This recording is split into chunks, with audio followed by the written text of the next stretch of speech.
Brakata Yahweh, Brakata Yahweh Shai. What's good, y'all? Shalom. My wife asked me a question today. And sometimes I get caught up so much in scripture and prophecy and stuff, I forget to slow down a little bit. Simple stuff like blows clean pat. Well, not what I mean by I forget to slow down. I'm at a certain level that my wife isn't on the scriptures, and I'm guessing that's how it's supposed to be. But my wife asked me. She said I was in Genesis. Actually, I'll go to Genesis first. We were in Genesis. Well, I was in Genesis, and she asked me a question. She said, "So wait, Yahweh Shai was there from the beginning?" I'm like, "Yeah." And I forget that we not on the same level. So simple stuff that I've already known, that stuff like blows her mind. And I forget that because I be, y'all, when I say my face be in this book and other books, and I got more books coming, I'm trying to pick up extra hours because I really want a Septuagint. Man, blessed is the one who reads, and I'm trying to do my best. As I read, I edify. But that really was just significant to me. So if you want to go to Genesis 2 and 9, and out of the ground made the Most High Yahweh to grow every tree that is pleasant to the sight and good for food, the tree of life also in the midst of the garden, and the tree of knowledge of good and evil. In the midst. So, in the midst, and this is just my interpretation, in the midst means around. Now, if trees grow on the ground and they don't get up and walk, how can trees be in the midst of a garden? Wouldn't a tree already be there?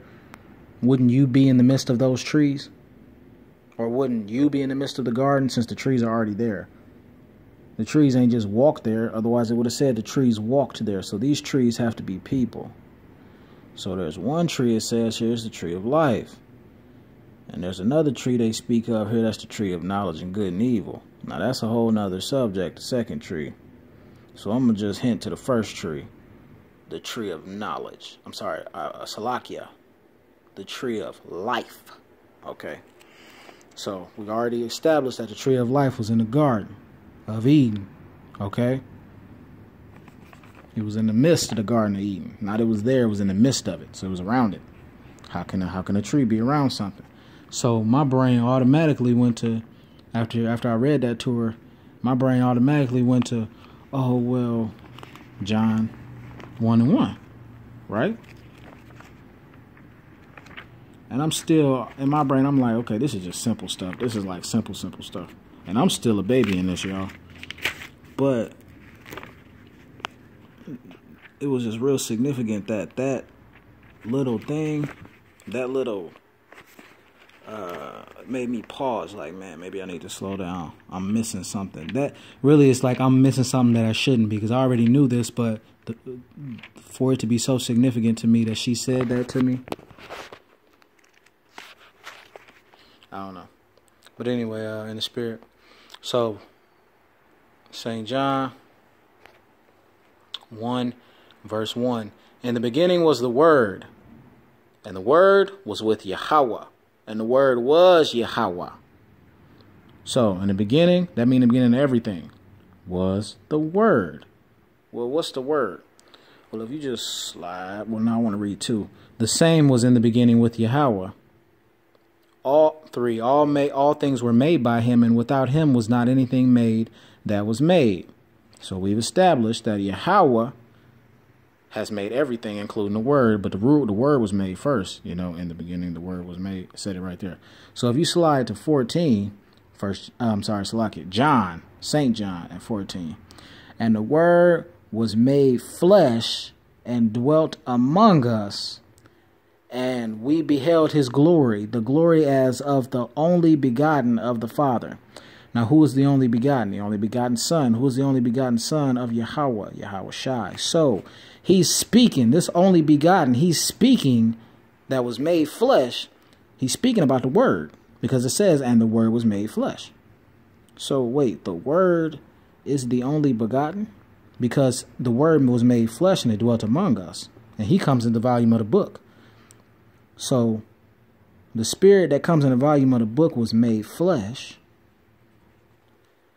Also dwelt among us. That means dwelt among humans. That means, or man, which I showed you that. Oh, no, I haven't showed you that yet, Salakia. Oh, yeah, I did. I showed you that in the tree in the garden. It dwelt among. But I'm going to elaborate on that. So, the Word was made flesh, and the only begotten is also the Word. It says it right here. The glory as of the only begotten of the Father, full of grace and truth. His glory. Whose glory? The Word's. Well, the glory of the Father. But it's the Word. I'm sorry. I'm just a little too excited. My bad.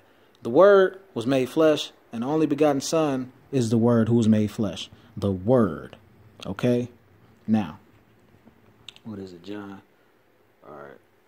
I already did 2 and 9. So, to sum all this up, to yes, Yahweh Shai, the Word, who is the Word, because Yahweh Shai is the Word of the Most High, the Word of Yahweh. Okay? He saves, he delivers. He came with the Father's name. That should have been the first. That should have been the first thing. But anyway.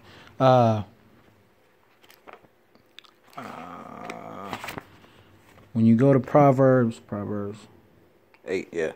Proverbs 8. This is wisdom talking. Now, I say this is wisdom talking because I'm going to read it to you. Doth not wisdom cry? That's a question. Is wisdom not crying? And understanding put forth her voice? Wisdom and understanding are the same thing. Both of them are Yahweh Shai, but I'm going to give you that in the end of this video. But this is how you know, dang page, this is how you know, this is what they're saying. Wisdom and understanding are the same thing. This is the same question twice in 2 different ways. Does wisdom not cry? Does understanding not put forth her voice? I'm sorry, and understanding put forth her voice. That means understanding be talking and be crying. Well, for understanding to be talking and be crying, understanding and wisdom would have to be a person. So, she standeth in the top of high places, by the way in the places of the paths. Okay? She crieth at the gates, at the entry of the city, at the coming in at the doors. Unto you, O men, I call, and my voice is to the sons of man. Now, who are the sons of man? That's us, the Israelites, okay? God's children, the sons of man. Obviously, God's children, son of man. Okay. Sons, plural of man. That's how you know he's talking to his people. Now, I'm going to jump because I want to, I read 3 and 4 to show you that even though it says she, they're speaking about wisdom. Yes, it says she, but we all know common sense, Yahweh Shai is a man. But that's just a metaphor. But I also, to tie this in, the Most High